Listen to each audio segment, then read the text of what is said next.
하나님의 말씀 읽겠습니다. 에베소서 1장 20절 한 절입니다. 한 목소리로 읽으시겠습니다. 그의 능력이 그리스도 안에서 역사하사 죽은 자들 가운데서 다시 살리시고 하늘에서 자기의 오른편에 앉히사. 에베소서 강의 13번째 시간입니다. 에베소서 1장 20절의 제목을 20절을 가지고요. 부활이라는 제목을 함께 나누기를 원합니다. 부제목은 그리스도 안에서 역사하사입니다. 매번 설교 때마다 물어보는 질문이 이거죠. 설교 제목이 뭡니까? 부활. 부활이란 단어를요, 구글링 해보면 이런 내용들이 나옵니다. 화면에 나와요. 1985년 결성된 락밴드 부활 아세요? 김종서, 이승철 이런 보컬들 아십니까? 네. 희야 날 좀 바라봐 이 노래 그죠? 비와 당신의 이야기. 이 그룹 사운드가 부활이었고요. 저는 본지 안 본지는 잘 모르겠는데요. 2005년에 방영된 KBS 드라마에 부활이 있었다고 합니다. 그리고 아마 여러분 모두가 읽으셨을 그 러시아의 대문호죠. 톨스토이의 소설 부활. 이 정도 듣고 올 것 같습니다. 사전적 의미의 부활은 이런 세 가지 뜻 갖고 있습니다. 첫 번째, 죽었다가 다시 살아남. 쇠퇴하거나 폐지한 것이 다시 성하게 됨. 세 번째로는 십자가에 못 박혀 세상을 떠난 예수가 자신의 예언대로 사흘 만에 다시 살아난 일. 사전에 이런 얘기도 있습니다. 신학자들이 말하는 부활은 어떤 부활일까요? 박형용 교수님은 이렇게 이야기하십니다. 제가 읽어보겠습니다. 화면에 나올 겁니다. 신약 성경의 중심 메시지는 그리스도의 십자가이다. 그러나 그리스도의 부활이 없는 십자가는 의미가 없다. 워필드라는 신학자는 이렇게 얘기했는데요. 예수님이 무덤에서 살아나지 않으셨다면 우리의 모든 소망, 우리의 모든 구원이 오늘날까지 그분과 함께 죽어 누워있을 수밖에 없다. 우리의 구원이 보류된다는 거예요. 그분이 부활하지 않으셨다면. 이 부활이라는 이 단어를요, 좀 진부하게 좀 표현해 보면 이렇습니다. 안고 없는 찐빵이다. 너무 진부한가요? 한마디로도 부활은요, 기독교 신앙의 핵심입니다. 부활이 없으면 기독교가 아니라는 거예요. 이제 여러분께 여쭤보겠습니다. 여러분은 예수의 부활이 믿어지십니까? 화면에 나오는데요. 잘 대답하세요. 여러분은 예수님의 부활이 믿어지세요? 나중에 내가 예수님 재림하실 때 부활할 것을 믿으십니까? 이거 대단히 도전적인 질문이에요. 그냥 우리 쉽게 생각할 수 있는데 예수님이 정말로 부활하셨다는 게 믿어지고 나중에 내가 부활할 것이 믿어진다. 이거 정말 대단히 도전적인 질문이라고요. 오늘 나눌 내용은 이 부활에 대해서 여러분에게 지금 던져진 그 질문에 대해서 나누고 싶습니다. 지난 시간의 내용이, 그러니까 2주 전이죠. 2주 전의 내용이 이런 거였습니다. 바울 사도가 에베소 교회를 위해서 기도를 합니다. 어떤 기도냐면 그들의 눈이 열려서 마음의 눈이 열리는 거예요. 시만이라는 제목으로 나눴죠. 그렇게 열려서 세 가지를 보기를 원한다. 첫 번째가 하나님의 부르심의 소망을 너희들이 알기를 원해. 그분의 기업의 풍성함을 너희가 알기를 원해. 그리고 그분의 능력의 크심을 너희가 알기를 원해. 하나님께서 지혜와 계시의 영을 너희에게 허락해 주셔서 너희의 마음의 눈이 열려서 이 세 가지를 알기를 원해. 이렇게 사도가 이야기하죠. 하나님의 부르심의 이유가 뭐라고 했죠? 두 번째 나오는 풍성한 기업이에요. 근데 그 기업이 하나님의 생명이라고 말씀드렸습니다. 저와 여러분에게 하나님께서 주고 싶으신 것이 당신의 생명이라고. 근데 그 일을 어떤 방식으로 하시냐면 당신 스스로 하신다는 거예요. 하나님의 능력으로 하신다는 겁니다. 사도는요, 하나님의 능력을 이렇게 소개합니다. 19절인데요. 함께 읽으실까요? 그의 힘의 위력으로 역사하심을 따라 믿는 우리에게 베푸신 능력에 지극히 크심이 어떠한 것을 너희로 알게 하시기를 구하노라. 힘, 위력, 역사하심, 능력 모두 유사한 단어예요. 비슷한 말입니다. 그죠? 사도가 이 유사한 동일한 의미를 갖고 있는 단어를 겹쳐서 이렇게 쓴 이유가 뭘까요? 강조. 문학을 하시는 분은 바로 강조 이렇게 나옵니다. 강조입니다. 사도는요, 에베소 교회를 향해서 이렇게 요청하는 겁니다. 너희가 하나님의 능력이 도대체 어떤 것인지 정말 내가 알기를 원해. 그분의 힘이 어떤 것인지, 그분의 파워가 어떤 것인지, 오늘 우리가 찬양했던 것처럼 그분의 힘과 능력이 어떤 것인지 너희가 정말 알기를 원해 하고 사도가 지금 그렇게 기도하는 겁니다. 그러면서 시작하는 구절이 20절이 그 능력이 역사하셨다는 거예요. 어마어마한 이 능력, 우리의 상상을 초월하는 능력, 그 어떤 것도 거칠 것이 없는 그 능력이 일하셨다는 거예요. 사도는요, 이어서 이 능력의 수혜자를 지목합니다. 누구라고 하죠? 능력을 받으신 분이 누구예요? 예수 그리스도. 예수 그리스도가 하나님의 능력, 성부 하나님의 능력이죠. 성령 하나님의 역사심. 그 능력의 수혜자시라는 거예요. 그 능력으로 예수 안에서 일하신 결과가 뭐라고 사도가 이야기합니까? 죽은 자 가운데서 다시 살리시고 하늘에서 자기 오른편에 앉히셨다. 부활과 승천이 그 능력이라는 겁니다. 하나님의 어마어마한 능력, 이 위대한 능력으로 그리스도 예수를 살려내시고 마침내 당신 오른편에 앉히셨다는 겁니다. 예수님의 입장에서 바라보면 예수님은 아무것도 하지 않으신 거예요. 그런가요? 예수님 입장에서는 하나님을 절대적으로 신뢰하신 겁니다. 그죠? 신학적 오브라인이 이런 얘기를 했습니다.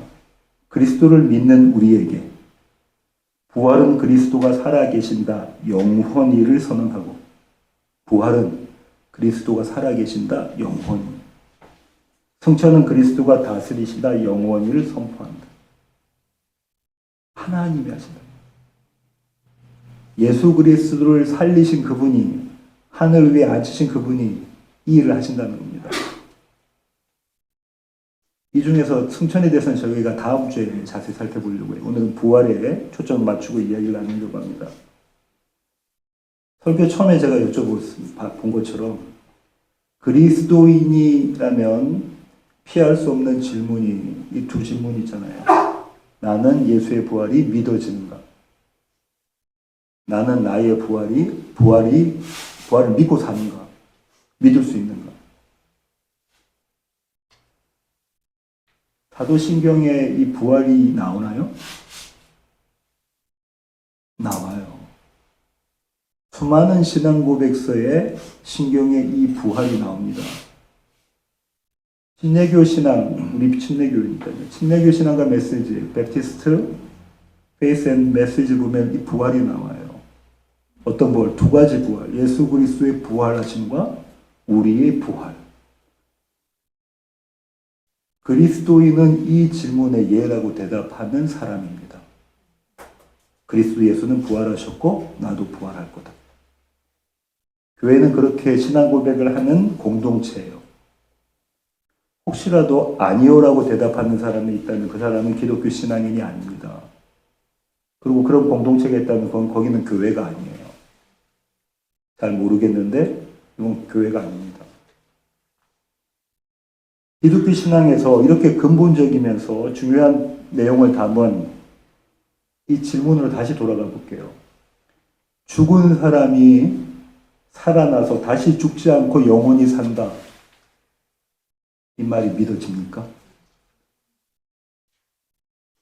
이 세상의 지혜와 지식으로는 믿을 수 없는 내용입니다. 그런가요? 도저히 일어날 수 없는 일이에요. 그런 분 보셨어요? 예수님께서 살리신 나사로도 죽었단 말이죠. 그죠? 믿지 못하는 것이 이성적입니까? 그게 합리적인가요? 아닙니까? 이 내용이 믿어지면 오히려 그게 이상한 거예요. 정신병자 취급을 받는 게 마땅합니다. 그런데 여기까지가요. 시간 속에서 사는 사람들이, 시간 속에서만 사는 사람들은 믿을 수가 없다는 거예요.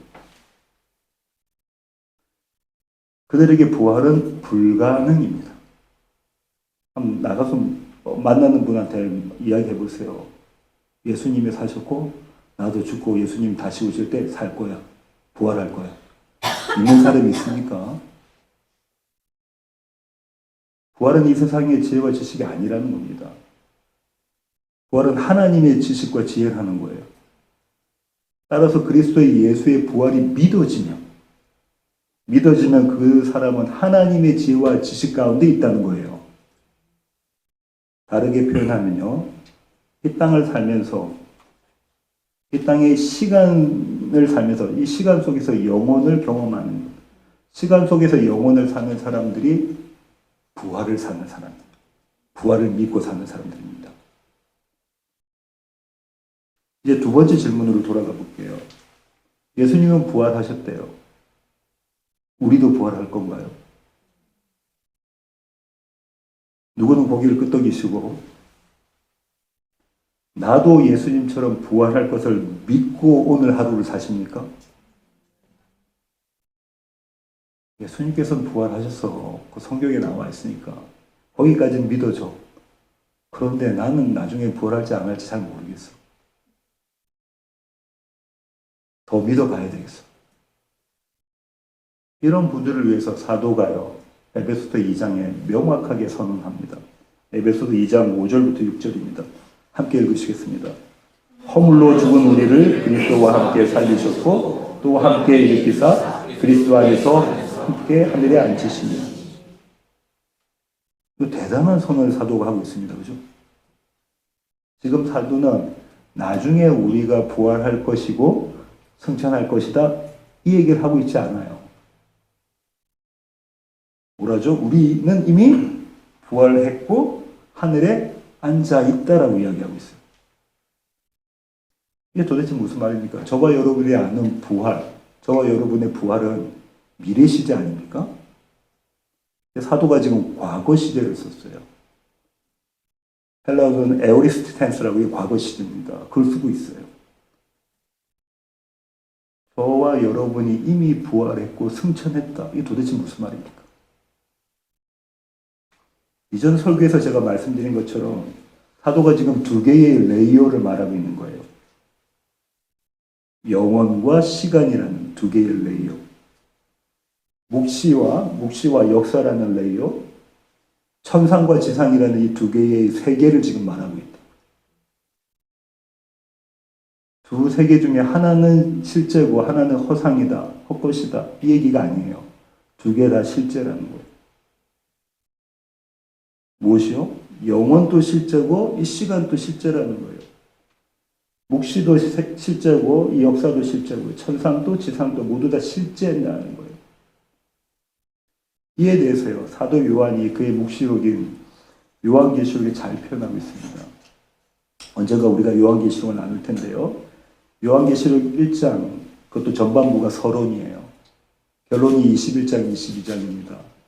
2장, 3장이 뭐죠? 무슨 얘기하고 있죠? 여러분이 잘 알고 계시는 소아시아의 7교회에 대한 이야기를 하고 있어요. 4장, 5장은요. 천상의 교회를 이야기하고 있습니다. 천상의 예배를 이야기하고 있어요. 그 다음에 심판들이 나오죠. 그죠? 인심판, 나팔심판, 대접심판이 나와요. 그 가운데서 삽입이 들어가 있습니다. 에피소드들이 들어가 있어요. 그러고 난 다음에 21장, 22장으로 결론을 내요. 이게 지금 무엇 얘기하는 거냐면 이 두 개의 세계를 말하고 있는 겁니다. 요한이. 뭐냐면 이 땅에 있는 7교회, 저와 여러분이에요. 예수님한테 칭찬도 받지만 꾸지람도 들어요. 지지고 볶고 이 세상이 그렇게 사는 거예요. 근데 이게 실제인 것처럼 동시에 천상의 세계, 영혼의 세계, 묵시의 세계는 어떤 모습입니까? 그런 모습이 하나도 없어요. 24 장로들이 예수님께 어린 양께 왕관을 내어드리고 그분만을 찬송하는 모습이에요. 이 두 가지가 같이 있다. 그럼 저와 여러분이 받게 될 모든 이 환란들, 동전의 한 면은요, 믿지 않는 자들에 대한 심판이 있죠. 근데 성경은 믿는 우리에게 주신 책입니다. 그러면 우리 가운데 이 환란이 있다는 거예요. 이 세상을 살아가면서. 이 환란이 하는 역할이 뭘까요? 이 시간에 있는 사람들을 영혼에 있는 사람들로 만들어내는 겁니다. 지상에 있는 교회를 천상에 있는 교회로 만들어내는 거예요. 그 모습이 21장과 22장에 나옵니다. 요한이 뭐라고 하냐면 하늘을 보니까 하늘에서 새 예루살렘이 내려와요. 교회거든요. 그 새 예루살렘은 무엇이라고 이야기하냐면 그리스도의 신부, 어린 양의 신부라고 이야기합니다. 저와 여러분의 모습이 형편없을지라도 하나님이 열심히 그 일을 이루어내신다는 것. 이게 성경의 일관적인, 특히 신약의 일관적인 묵시에 대한 이야기입니다. 사도 바울이 요한의 이 묵시를 가지고 온 거예요. 그리고 이야기하고 똑같은 개념에서 이야기하고 있는 겁니다. 뭐라고요? 저와 여러분이 이미 부활했다. 저와 여러분이 이미 하나님 편에 앉아있다. 앞으로 앉을 겁니다. 앞으로 부활하고 앉을 거죠. 하지만 이미 저와 여러분은 그 자리에 있다는 거예요.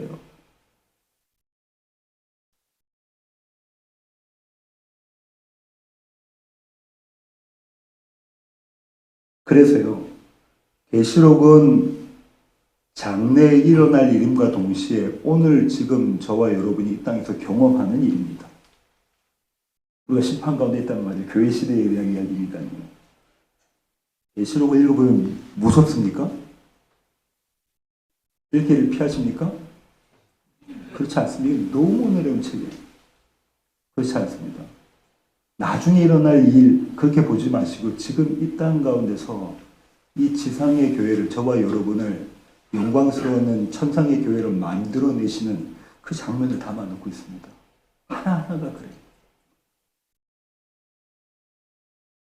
바울 사도는요, 이런 관점, 즉 영혼을 시간 속에서 사는 이 시간이라는 이 한계 안에서 영혼의 한계가 없는 그 세계를 사는 그들이 교회인데요. 그 관점에서 에베소 교회에게 선포하는 겁니다. 너희는 이미 부활했다. 너희는 이미 부활했다. 너희는 이미 부활했다는 이 바울 사도의 선포가 나의 믿음 되기 위해서는 꼭 필요한 게 있어요. 그게 뭐냐면 부활을 경험해야 돼. 그 부활을 경험해야 이게 나의 믿음이 됩니다. 지난번에 제가 진통제 사리돈 말씀드리니까 모르신 분들이 많아요. 아시는 분들도 계시지만 사리돈 이후에 나온 게 개보린입니다. 그건 아십니까? 미국에서는 타이레놀, 아스피린, 또 뭐 있죠? 에드빌, 뭐 이런 것들. 어떤 약이 제일 잘 드는지 잘 모르겠습니다. 저는 에드빌 잘 들어요. 에드빌이 두통에 좋다는 것을 알아요. 그렇다고 그 효능을 믿을 수가 있냐면 믿지 못해요. 지난번에 말씀드린 것처럼 내가 직접 먹고 두통 때문에 머리가 너무 깨질 듯이 아픈데 그 에드빌을 먹었어요. 그러니까 정말 두통이 씻은 듯이 사라져 버렸어요. 에드빌이 두통에 좋구나. 그때부터 믿게 됩니다. 그러니까 믿음은 다른 말로 경험이에요.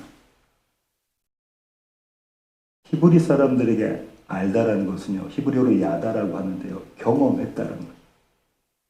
경험했다. 그 경험의 시작이 지식이 있습니다. 이게 중요합니다. 경험의 시작이 지식이 있어요. 두통에 타이레놀이나 에드빌이 좋다는 것을 모르고 아무 약이나 먹으면 안 돼요. 그렇죠?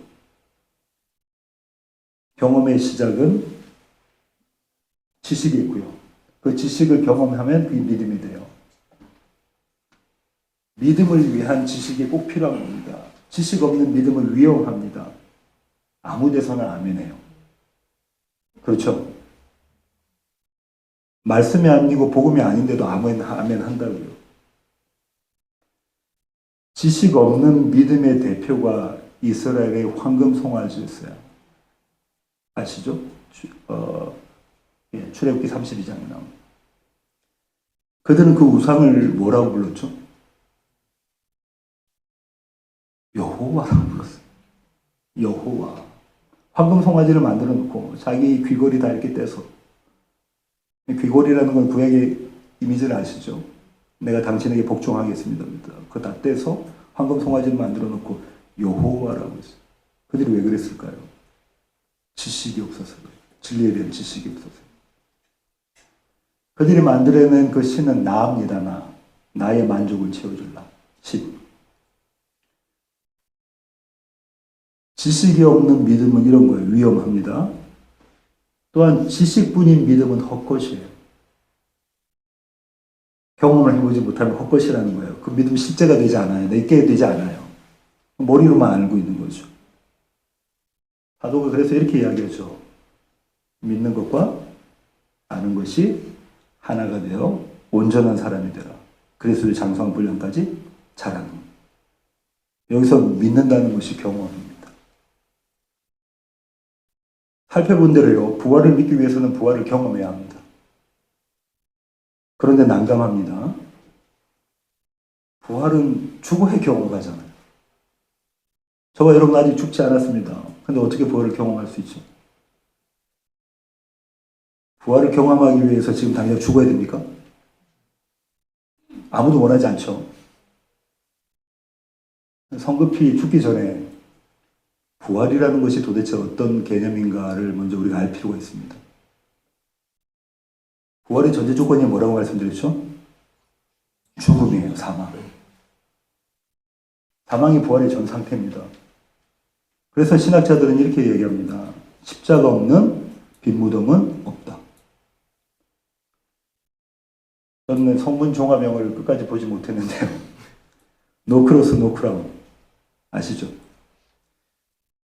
윌리엄 펜이라는 사람이 이 신학에 대한 이야기를 썼는데 저는 그 주장에 동의하지는 않습니다. 성경은요, 성도가 날마다 십자가를 지고 사는 사람들이라고 이야기하고 있어요. 여러분은 십자가를 지고 살아가고 계십니까? 지금 어떤 십자가를 지고 계십니까? 제가 예를 들어볼게요. 제가 이제부터는 김 집사님이라고 예를 못 들어요. 누가 김 집사님인지 알기 때문에 아무개 집사님이라고 할게요. 아무개 집사님이 며느리입니다. 근데 고부간에 갈등이 있어요. 여기 시어머니들도 계시고 앞으로 시어머니들이 다 되실 분들이니까 시어머니가 예수님을 믿지 않는다고 가정을 해볼게요. 그래서 믿는 것 때문에 핍박을 받아요. 이 아무개 집사님에게 십자가는 무엇입니까? 십자를 싫어하시는 분은 바로 시어머니라고 하실 거고요. 아니면 자신이 이 아무개 집사님이 처한 상황, 환경 이렇게 또 보실 수도 있으실 것 같아요. 그래서 아무개 집사님이 기도하십니다. 우리 시어머니가 좀 바꿔지게 해주세요. 우리 시어머니 좀 바꿔주세요. 아니면 하나님 내 환경이 좀 나아지게 해주세요. 제가 이 시련을 잘 견디게 해주세요. 이렇게 기도할 수 있잖아요. 이런 기도는 반쯤은 맞고 반쯤은 틀립니다. 제가 틀린 이유를 말씀드리겠습니다. 정말 이 아무개 집사님의 십자가가 시어머니와 자신이 처한 환경일까요? 그것들이 나의 십자가가 되면 그 십자가를 지기 위해서 나를 꾹꾹 참아야 돼요. 그런가요? 십자가를 지기가 너무 힘이 듭니다. 주님 능력 주세요, 능력 주세요, 참게 해주세요, 참게 해주세요. 이렇게 버티면서 신앙생활을 하게 되죠. 마침내 성공하게 되면 어떻게 될까요? 부활이 나의 영광이 되어버려요. 부활의 공로를 내가 다 차지해버립니다. 왜냐하면 내가 참아냈거든요. 내가 시어머니를 변화시켰어요. 내가 인내했어요. 내가 하게 돼 있습니다. 물론 입술로는 무엇이라고 이야기하냐면 주님이 다 하셨어요. 하나님이 다 하셨어요. 하지만 마음속에는 내가 했다고 되어 있어요.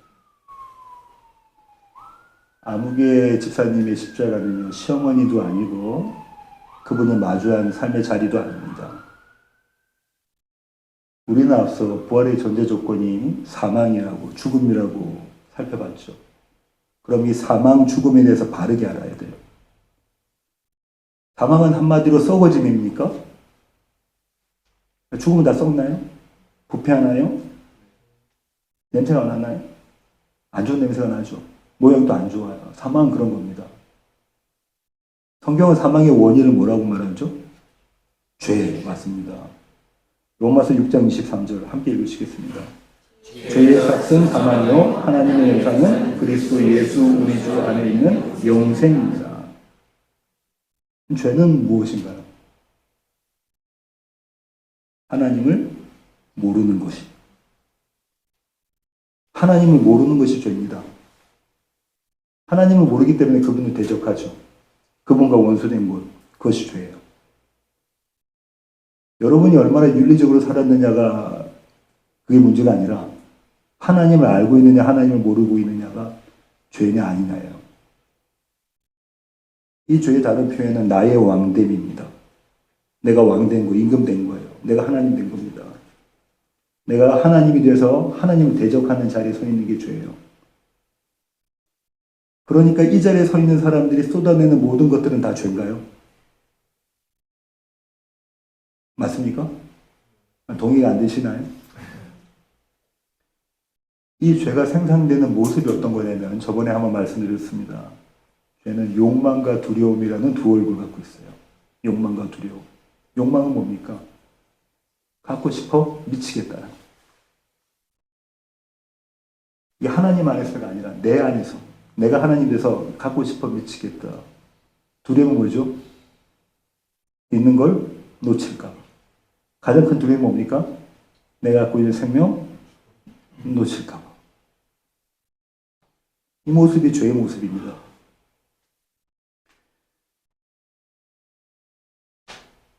이 모습이 사망의 모습이에요. 십자가는요, 예수님이 우리의 죄와 우리의 사망을 지고 그 자리에서 죽으신 거예요. 나의 죄인됨이 드러난 자리가 십자가입니다. 그런가요? 예수님이 나의 죄 때문에 죽으셨습니까? 나의 죄가 드러난 자리가 십자가라고.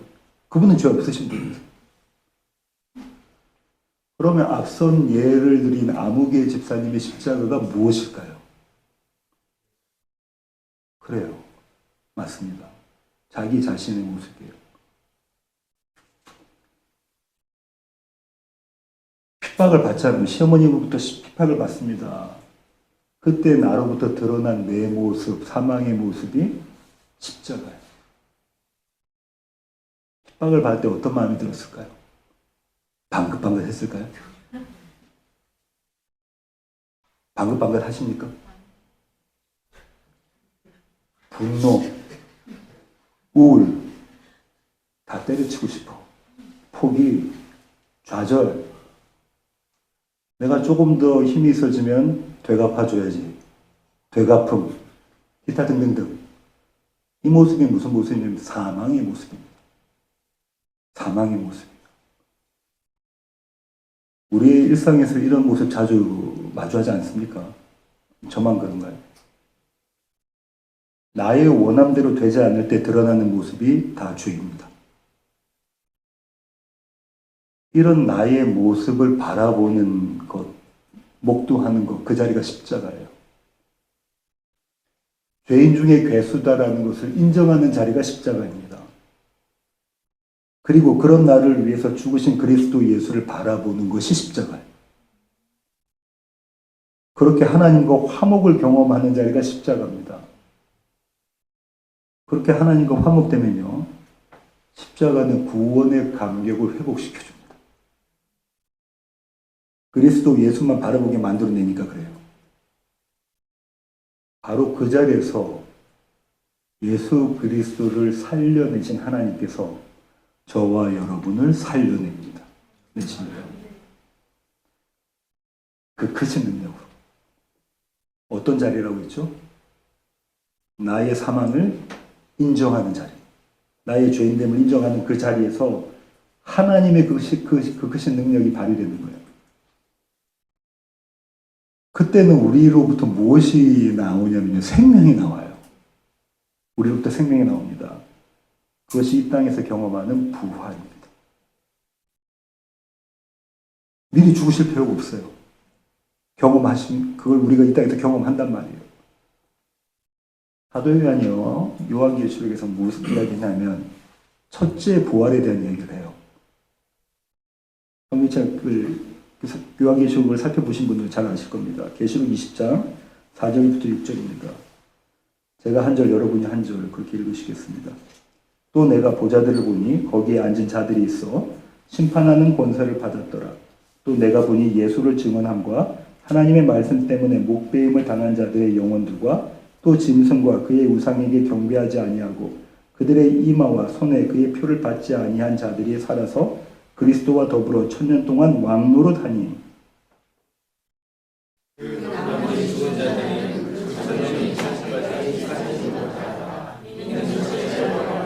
이게 첫째 부활이라고 하는 거예요.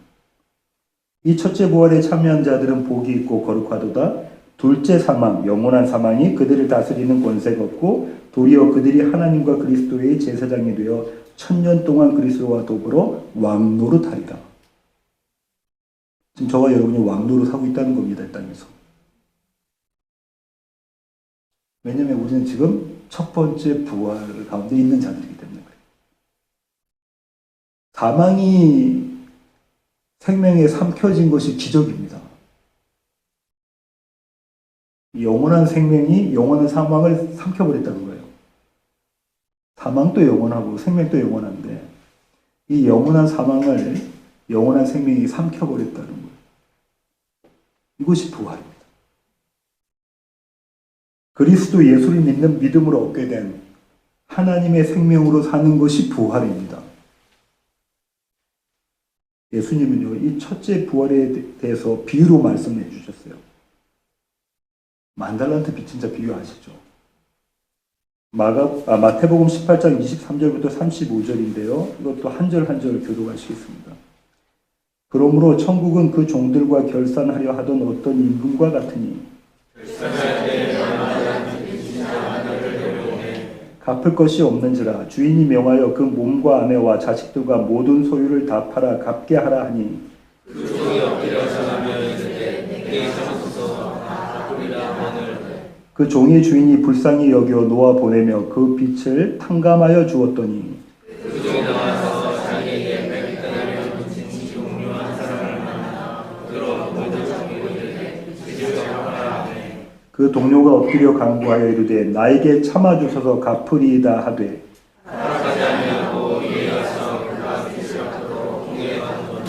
그 동료들이 그것을 보고 몹시 딱하게 여겨 주인에게 가서 그 일을 다 알리니 이에 주인이 그를 불러다가 말하되 악한 종아 내가 알기에 내가 내 빚을 갚는다고 하였거늘 내가 너를 불쌍히 여김과 같이 너도 내 동료를 불쌍히 여김이 마땅하지 아니하냐 하고 주인이 노하여 그 빚을 다 갚도록 그를 옥졸들에게 넘기니라. 함께 읽겠습니다. 너희가 각각 마음으로부터 형제를 용서하지 아니하면 나의 하늘 아버지께서도 너희에게 이와 같이 하시리라. 너무나 유명한 비유죠. 예수님의 비유입니다. 한 달란트는요 6천 데나리온입니다. 6천 드라크마하고 데나리온 같은 화폐가 아닌데요. 노동자 16년의 품삯이에요. 만 달란트라면 16만 년의 일당이라는 겁니다. 100데나리온은 대략 계산하면 100일치 일당입니다. 비교가 안 돼요. 16만 년 일한 일당과 베겔이라는 이 땅, 이 두 개가 지금 컴페어되고 있습니다. 비교되고 있습니다. 이 비유의 핵심이 뭐죠? 네 형제를 사랑해라라는 거예요. 형제를 사랑하지 않으면 하나님도 너를 사랑하지 않겠다. 이런 경고신가요? 그러면 너는 용서받지 못할 거야. 이 형제 사랑하지 못하면 너 하나님께 용서받지 못할 거야. 너 지옥 갈 거야. 이런 말씀일까요? 예수님께서 이 비유를 왜 주셨는지 우리가 봐야 되잖아요. 그게 궁금해집니다. 예수님 왜 이 비유 주셨지? 마태복음 18장 21절부터 22절 제가 읽겠습니다. 그때에 베드로가 나와 이르되 주여 형제가 내게 죄를 범하면 몇 번이나 용서하여 주리까? 7번까지 하오리까? 예수께서 이르시되 내게 이르노니 7번뿐 아니라 7번을 70번까지라도 할지니라. 이 다음에 비유가 나온 거예요. 베드로가 지금 이렇게 이야기하는 겁니다. 주님, 제가 제 형제를 용서하고 싶은데요. 제가 내 형제를 사랑하고 싶은데요. 얼만큼 용서하면 됩니까? 얼만큼 사랑하면 됩니까? 지금 베드로가 뭐라고 말하는 거냐면 주님, 제 실력으로 한번 해볼 수 있게요. 저는 용서하고 사랑할 실력이 제게 있습니다. 그럼 베드로에게 주님 말씀하시는 겁니다. 7번을 70번까지 할지니라. 무슨 말씀이냐면 이렇게 뭐 몇 번 7749, 490번 용서하라 이 말씀이 아니에요. 너 용서 못한다는. 베드로야, 너는 네가 용서할 수 있는 실력과 사랑할 수 있는 실력을 갖췄다고 생각하지? 아니, 너 용서 못해. 네 실력으로는 사랑하지 못해. 이 말씀해 주고 계십니다. 그리고선 지금 이 비유를 주신 겁니다. 구원의 의미를 알다. 구원을 내가 경험했다면 형제를 사랑하지 않고는 견딜 수가 없다는 거예요. 네가 정말 구원받았다는 것을 경험했다면, 그걸 알고 있다면, 네가 정말 구원받았다면 네가 형제를 용서한다는 거예요. 사랑한다는 겁니다. 네가 정말 10,000달란트 빚진 자임을 정말로 네가 깨달아 알고 있다면 16만 년의 일당이라고 그랬어요.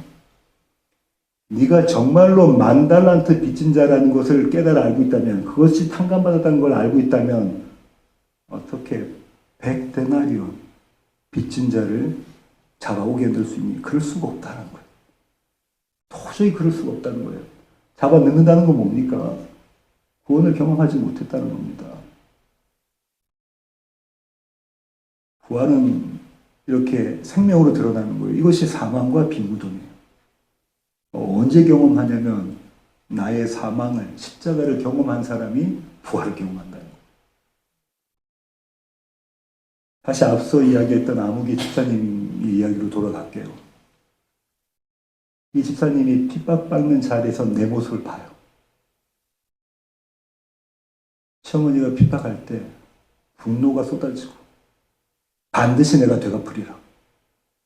조금 지나면 내가 반드시 갚아줘야지. 이런 마음이 들 때, 이거 사망의 모습이에요. 썩은 내가 나는 사망의 모습이라고요. 그때에 그 십자가를 바라볼 때 이런 나를 위해서 그리스도 예수가 죽으셨군요. 이런 나를 위해서 하나님이 이 땅에 내려오셨군요. 그런데 죄 없다 하십니다. 지금 이 죄뿐만 아니라 앞으로 질 모든 죄까지도 주님 영단반에 해결하셨습니다. 제가 자유합니다. 내가 참 10,000달란트 빚진 자가 맞습니다. 이 고백을 할 때 하나님이 그 가운데 부활을 심어주십니다.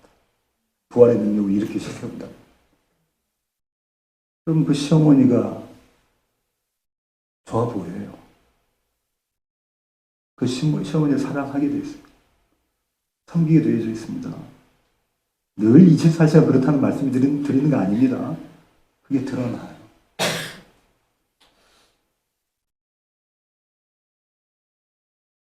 여러분 중에 저한테 이렇게 여쭤보실 수도 있어요. 목사님, 제가 그 아무개 집사님이 그 시어머니로부터 이렇게 핍박받는 것, 이게 어떻게 죄가 됩니까? 내가 그때 그런 이야기를 했다고 이게 어떻게 죄가 되죠? 그런 마음을 품었다고 죄가 됩니까? 이 모든 모습이 사망의 모습이라면 하나님과 대적하는 거거든요. 우리가 지금 이게 어떻게 죄가 되지? 하는 것들이 다 하나님 앞에 죄예요. 사랑이 아니면 죄입니다. 미움이 죄인가요? 용서하지 못하는 게 죄인가요? 인정하기 어려우신가요? 사랑이 아니면 다 죄란 말이에요.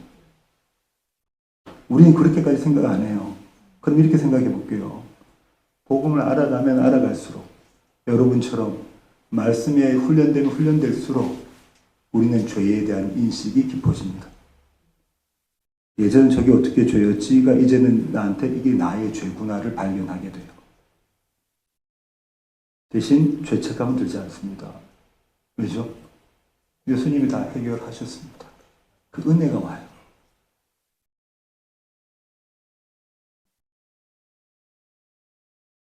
그리스도 안에서 역사하신 능력, 아버지 하나님의 능력, 성령 하나님의 능력, 그 부활의 능력이 우리 안에서 재생됩니다.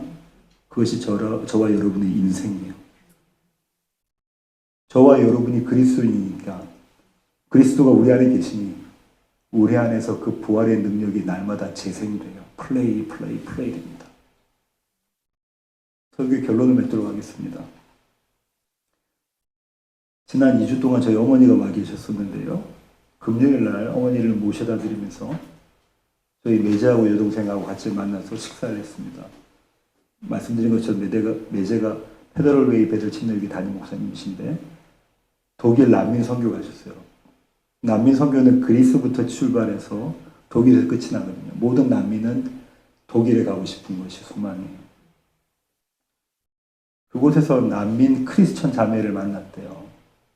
물론 이슬람에서 기독교를 개종한 사람이죠. 대부분의 난민이 다 시리아 사람들이기 때문에 그렇습니다. 이 자매가 히잡을 벗었어요. 예수님 믿는 그 시리아 사람들도 난민들도 히잡을 잘 벗지 않습니다. 믿긴 해도 숨어서 믿는데 이 자매는 히잡을 벗고 목에 십자가 목걸이를 했다고 해요. 그 얼굴이 너무 평안스럽대요. 난민촌인데도 테러를 당해요. 예수 믿으면. 독일 안에서. 그런데 그 얼굴이 너무 환하고 밝고 같이 이야기를 하는데 너무 좋았다고. 주변으로부터 언제 테러를 당할지 모르는데 이 자매는 얼굴이 환했다는 것. 이것이 부활을 사는 사람의 모습입니다. 이 자매가 24시간 그럴까요? 저와 여러분과 똑같은 성정을 갖고 있는 사람이라면 두렵지 않겠습니까? 두렵죠. 겁이 나죠. 때려치고 싶을 생각도 들지 않겠어요? 그때마다 이 자매가 예수님의 십자가를 본 거예요. 그렇죠. 나의 이 사망의 모습을 보고 십자가를 본 거예요. 그때 하나님께서 부활로 일으키시는 겁니다. 그 안에 부활의 생명이 있기 때문에 평안하고 환한 얼굴을 지을 수 있던 거죠. 그녀가 그렇게 생명을 누릴 수 있는 원인이 뭘까요? 그 원인이 오늘 본문 사도가 이야기한 하나님의 그 크신 능력이라는 거예요. 그분의 능력이 우리로 하여금 부활의 삶을 살게 만들어낸다는 겁니다. 이 사도의 선언을요, 유진 피터슨 목사님이 이렇게 되새김했습니다. 제가 한번 읽어볼게요. 부활을 사는 삶에 오르는 것이 아니다. 부활을 사는 삶은 산에 오르는 것이 아니다. 잘 들으셔야 돼요. 우리가 막 열심을 해서 산에 올라야 가야 된다고 이야기하고 있는데 그게 아니라는 거예요.